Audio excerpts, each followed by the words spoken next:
മൈന അയ്യാ എന്താ സ്പെഷ്യല്? നിങ്ങൾക്ക് വേണ്ടി ഇന്നെല്ലാം സ്പെഷ്യലാ അയ്യാ. ശിവ, എന്താ ഈ ആഹാരം കഴിക്കുന്ന സമയത്ത് വായിക്കുന്നത്?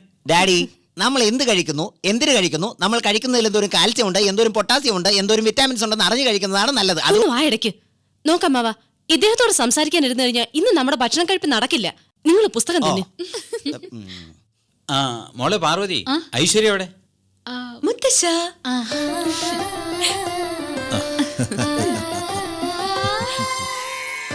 എന്തിനു നീ ഇപ്പൊ മൈലാഞ്ചി ഇട്ടത്? ഭക്ഷണത്തിന് ശേഷം ഇട്ടാ മതിയായിരുന്നല്ലോ.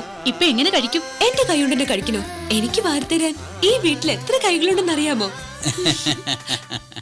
എന്റെ ചെല്ലക്കുട്ടിക്ക് മുത്തച്ഛന്റെ ഉരുള.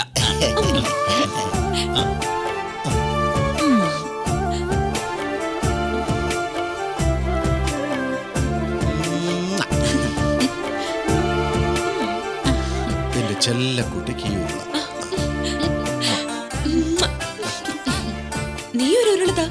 ഞാനോ? താനേ എന്റെ പട്ട് ചെല്ലത്തിന് ഒരു കോഴിമുട്ട.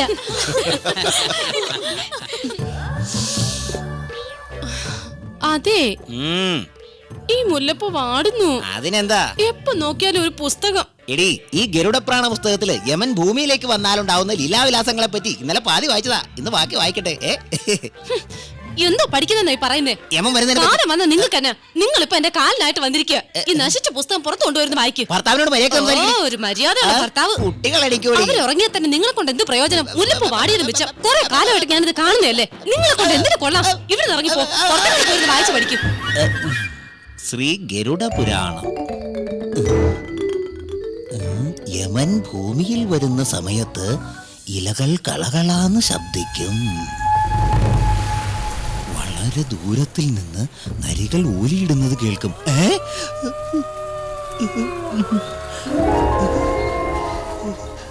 ഭയങ്കരമായ ചുഴലിക്കാറ്റുണ്ടാവും.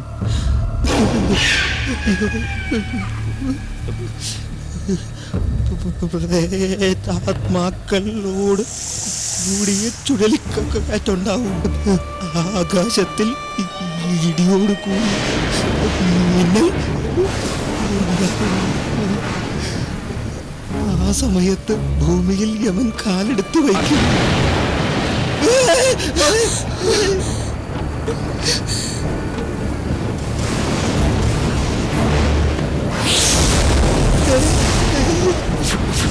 സ്നേഹിത, എന്താണിത്? ഗരുഡപുരാണമാണ് ചങ്ങാതി, നമ്മുടെ യമലോകത്തെ സംബന്ധിച്ചത്. ഭലേ ഭേഷ്, ഇതേപ്പറ്റി മാനവൻ അറിഞ്ഞിരിക്കുന്നതും നല്ലത് തന്നെ.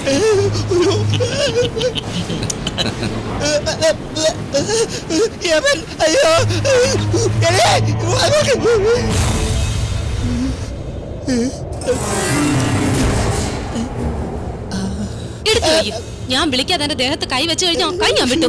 ഞാൻ കൈയാത്തിന് വെച്ചതല്ല.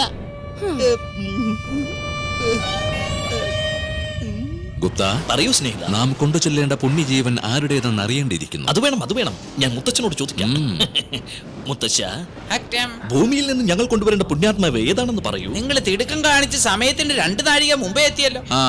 2 നാഴികയല്ലേ? നമുക്ക് 2 നാഴിക എന്ന് പറഞ്ഞാൽ ഭൂമിയുടെ കണക്കിൽ 2 ദിവസങ്ങളാണ്. ഞങ്ങൾക്ക് മനസ്സിലായില്ല. ആ ജീവന് മരണകാലം ഇതുവരെ ആയിട്ടില്ല. ആ സമയം ആകാതെ അവരെ നിങ്ങൾക്ക് കാണിച്ചു തരാനും പറ്റില്ല.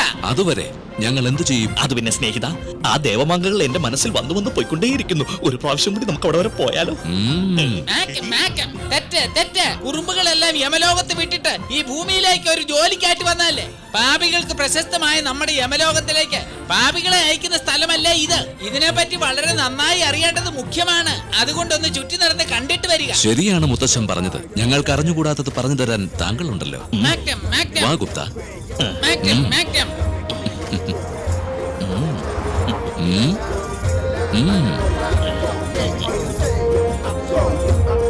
ഭലേ ഭേഷ്, ഭയങ്കര കെട്ടിടമാണല്ലോ ഇത്.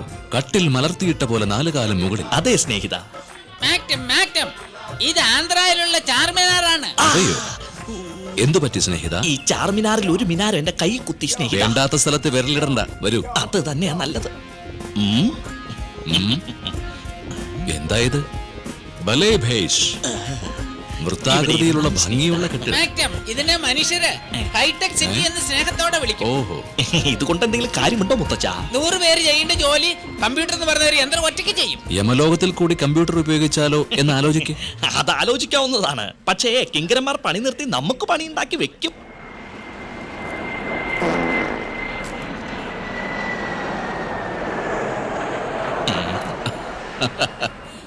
ഭൂലോകത്തിലും പുഷ്പക വിമാനമുണ്ടല്ലോ. ഇത് മനുഷ്യർ യാത്ര ചെയ്യണ ദുഷ്ടക വിമാനം. ഈ സൗന്ദര്യം ഹൃദയത്തെ തൊട്ടുവിളിക്കുന്നു. നല്ല രമ്യമായുള്ള സ്ഥലം. ഈ തടാകം കാണുമ്പോൾ ജലക്രീഡ ചെയ്താലോ എന്ന് ആലോചിച്ചു പോവുകയാണ്. മാക്ടം, മാക്ടം, മനുഷ്യർ മലിനമാക്കി ജലാശയത്തിൽ കുളിച്ചാൽ നിങ്ങൾക്ക് മഹാരോഗങ്ങൾ പിടിക്കും. ഓഹോ, എന്റെ സ്നേഹിത അങ്ങോട്ട് നോക്കൂ. മാക്ടം, മാക്ടം, പേരക്കുട്ടികളെ, നിങ്ങൾ ഈ വിശ്വരൂപത്തെ വെടിഞ്ഞ് മനുഷ്യരൂപം ധരിച്ചാൽ നിങ്ങൾക്ക് പല വിദ്യകളും ബിരുദങ്ങളും കാണാൻ കഴിയും. അങ്ങനെയോ മുത്തശ്ശ?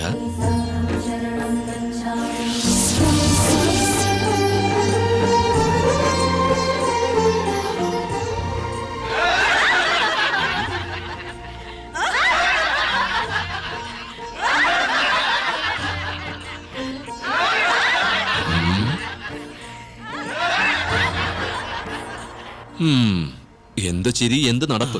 ഭൂലോകത്തിലെ കാഴ്ചകളെല്ലാം വിചിത്രം തന്നെ. എനിക്കും മനസ്സിലാവുന്നില്ല. മാക്ടം, മാക്ടം, മാക്ടം, മാക്ടം, മുത്തച്ഛനൊരു ശല്യമായല്ലോ. മാക്ടം, മാം, മാം, മാം, മാം, മാം. പറയൂ മുത്തച്ഛ.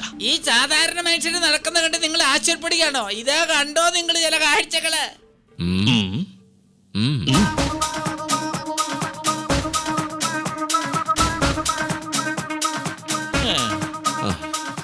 മാക്ടം, നമ്മളിതുപോലെ നടന്നാൽ ഇവിടുത്തെ മനുഷ്യർ നമ്മളെ കളിയാക്കും. മാക്ടം, മാക്ടം.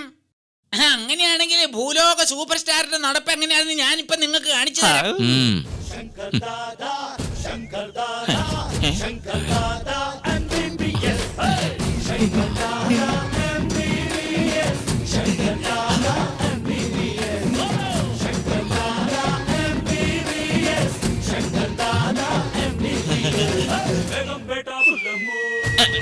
എന്താ സ്നേഹിതത്? എവിടുന്നാ ഈ ശബ്ദം? എവിടുന്നാ ഇത് വരുന്നത്? എവിടെ നിന്നാണെന്നറിയില്ല. അനിഷ്ടമായതെന്തോ സംഭവിച്ചു. അതെന്തുമാകട്ടെ, ഇതൊന്നും നമുക്ക് പറ്റില്ല. നമുക്ക് നമ്മുടെ വഴിയെ പോവാം. വാ ചിത്രഗുപ്ത. അതെ, വളരെ ശരിയാണ് പറഞ്ഞത്. ഭൂലോകം വളരെ നന്നായിരിക്കുന്നു അല്ലേ സ്നേഹിത? എന്താ അവിടെ ആളുകൾ കൂട്ടം കൂടി നിൽക്കുന്നത്?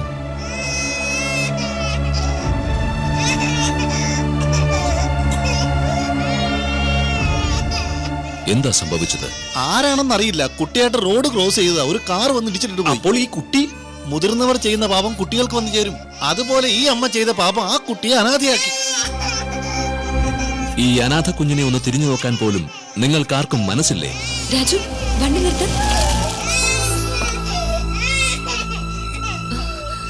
ഒന്ന് മാറിക്കേ. എന്തു പറ്റി? അയ്യോ പാവം. മോളെ, ആ കൊച്ചിനെ എടുക്കണ്ട. പറഞ്ഞത് മനസ്സിലായില്ലേ? എന്താ? തൊട്ട് കഴിഞ്ഞാൽ പോലീസ് കേസാവും. പോലീസ് വരാ ഒന്നും ചെയ്യാൻ പാടില്ല. എന്താ ഇത്? പോലീസ് വരുന്നതിനുള്ളിൽ കുഞ്ഞു മരിച്ചാലോ? കൺമുന്നിൽ ഒരു കുഞ്ഞു വേദനിക്കുന്ന കണ്ടിട്ടും ഇത്രയും പേരിലും ഒരാൾക്ക് പോലും മനസ്സിലുണ്ടായില്ലേ? എന്താ നീ പറയുന്ന? ആ കുട്ടിയും എടുത്ത് ഞങ്ങൾ പോലീസുകാരെ പുറകെ അലയണമെന്നോ? എല്ലാം ദൈവത്തിന്റെ വിധി പോലെ വരും.